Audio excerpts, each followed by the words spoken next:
Selamat datang sahabat Semekatulasma di pelajaran fisika. Assalamualaikum warahmatullahi wabarakatuh. Perkenalkan, nama saya Agista Cynthia Dewi Adila dan saya akan mengajar fisika selama 1 tahun ini. Oke. Untuk materi yang pertama, kita akan belajar tentang besaran dan satuan. Yang pertama, besaran. Besaran itu apa? Apakah kalian berpikir tentang buah besaran atau arbi? Ataukah besaran itu adalah benda yang besar? Oke, tentu saja bukan hal itu ya. Besaran dalam fisika bukan itu yang dimaksud. Kemudian, satuan. Satuan, apakah kalian berpikir tentang angka? Oke, hampir benar. Selanjutnya, Ibu meminta kalian untuk melihat video berikut. Pertama, kita harus mengenal apa itu besaran. Besaran fisika atau dikenal sebagai physical quantities memiliki definisi segala sesuatu yang dapat kita ukur dan dinyatakan dengan angka.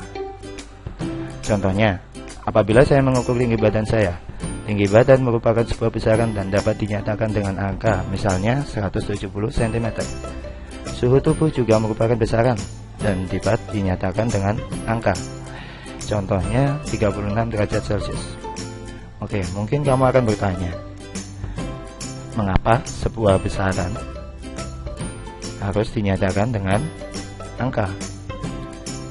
Mengapa tidak menggunakan kata sifat saja?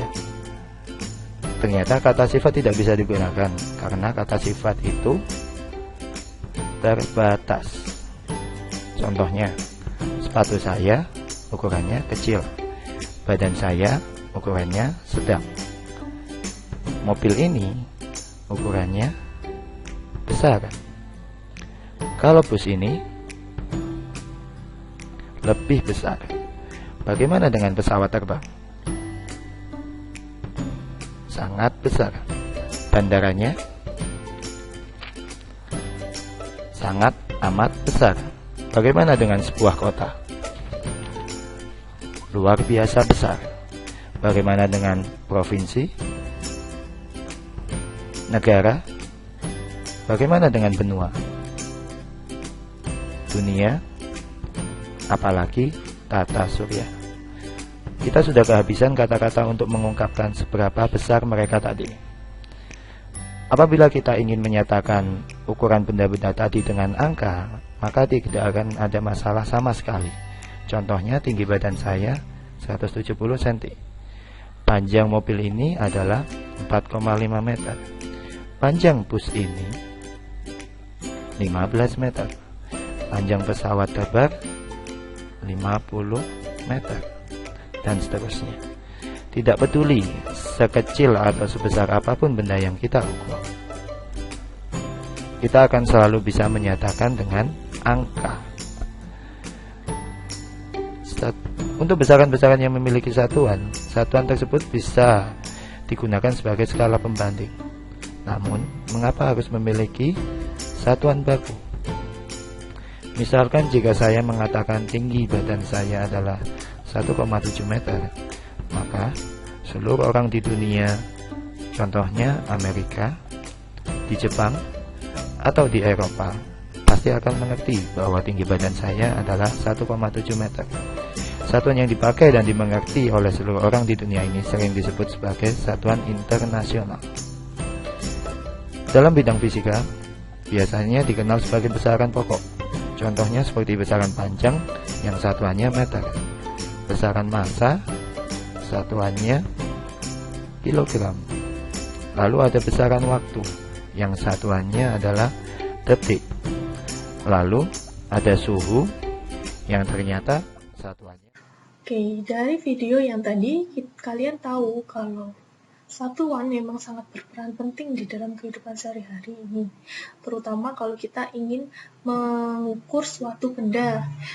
Nah, seperti itu ya. Nah, contohnya untuk besaran ini di fisika nanti ada dua, ada besaran pokok dan ada besaran turunan. Nah, bedanya apa? Kalau besaran pokok itu adalah misalnya seperti ibu dari besaran-besaran yang lain. Nah, berarti apa? Besaran pokok ini harus kita hafal, dan besaran pokok ini kan cuma ada 7. Berarti besaran ini sangat mungkin untuk kita hafalkan. Besaran pokok yang pertama itu nanti massa, satuannya adalah kilo, kemudian panjang meter, waktu sekon, suhu ini Kelvin, jumlah zat ini mol, kuat arus listrik adalah ampere, intensitas cahaya adalah kandela. Nah, satuannya ini merupakan satuan internasional.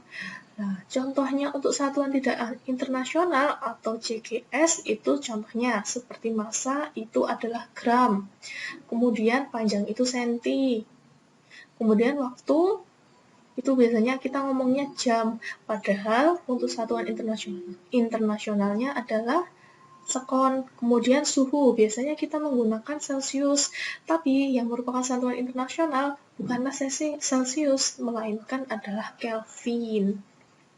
Nah, besaran-besaran besaran-besaran pokok inilah yang wajib kita hafalkan.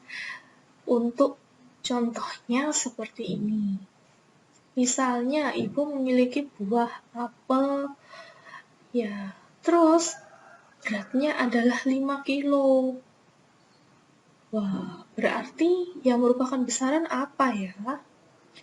Oke, yang merupakan besaran adalah massanya. Kemudian, untuk satuannya adalah kilo. Kemudian, kalau ibu memiliki sebuah tongkat, tongkat ini panjangnya 2 meter. Artinya besarannya adalah panjang. Kemudian satuannya adalah meter. Baik, sudah paham? Oke, ibu lanjutkan. Untuk besaran selanjutnya adalah besaran turunan. Nah, besaran turunan ini ada macam-macam banyaknya, dan yang ibu tuliskan di sini cuma sebagian kecil saja. Jadi ingat ya, yang kalian harus hafalkan adalah besaran pokoknya. Kemudian nanti kalau ibu minta kalian mencari besaran turunannya, berarti nanti besaran yang selain besaran pokok. Nah, contohnya ini, luas meter persegi, kecepatan meter per sekon, percepatan meter per sekon kuadrat, momentum kilogram meter per sekon, berat kilogram meter per sekon kuadrat, gaya kilogram meter per sekon kuadrat, tekanan kilogram per meter sekon kuadrat, usaha kilogram meter kuadrat per sekon kuadrat, dan energi kilogram meter kuadrat per sekon kuadrat. Nah, ini cuma salah satu contoh besaran turunan. Oke, selanjutnya, misalnya ibu memiliki sebuah lapangan bola yang luasnya adalah 7.500 meter persegi. Berarti besarannya, besarannya adalah luasnya, kemudian satuannya adalah meter persegi. Kemudian selamanya ada seorang anak yang lari dengan kecepatan 15 meter per sekon. Berarti besarannya adalah kecepatan, satuannya adalah meter per sekon. Kemudian konversi satuan. Konversi satuan ini biasanya sudah kalian pelajari saat kalian SD. Contohnya seperti ini. 1 ton itu sama kayak 1000 kilo. Kemudian 1 lb sama dengan 1 pon sama dengan 0,4536 kg. Kemudian 1 ons itu sekitar 28 gram. Kemudian konversi satuan untuk gaya. Ini 1 newton itu sama seperti 1 kg meter per sekon kuadrat. 1 Dyn itu sama seperti 1 gram cm per sekon kuadrat. Kemudian untuk 1 Dyn juga sama seperti 10 pangkat min 5 newton. Ini cuma salah satu contoh konversi satuannya. Berikutnya adalah notasi ilmiah. Notasi ilmiah ini biasanya sudah kalian pelajari saat kalian SD. Nah, notasi ilmiah ini biasanya dirumuskan dengan A kali 10 pangkat N.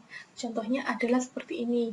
Dari angka luas permukaan sebesar 510, kemudian ini 0 di belakangnya ada 12 meter per segi dapat dinotasikan sebagai 5,1 kali 10 pangkat 4. Kenapa kok 5,1? Jadi yang di depan ini harus dalam satuan.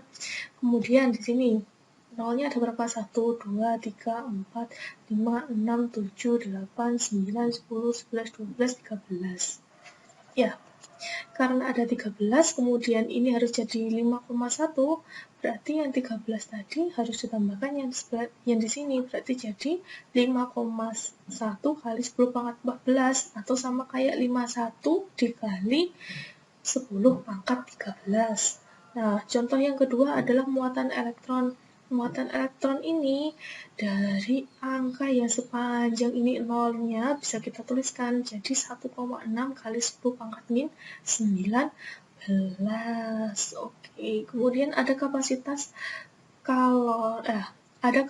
kapasitor. Nah, ini ada 0,000006 farad. Nah, ini bisa diganti menjadi 6 kali 10 pangkat min 7 farad atau 0,6 mikrofarad. Kemudian daya listrik yang ada 12 juta watt, ini juga bisa dituliskan menjadi 1,2 kali 10 pangkat 7 watt atau 12 megawatt. Oke, tentunya kalian sudah paham karena ini sudah sering kalian pelajari selama kalian di SD maupun SMP.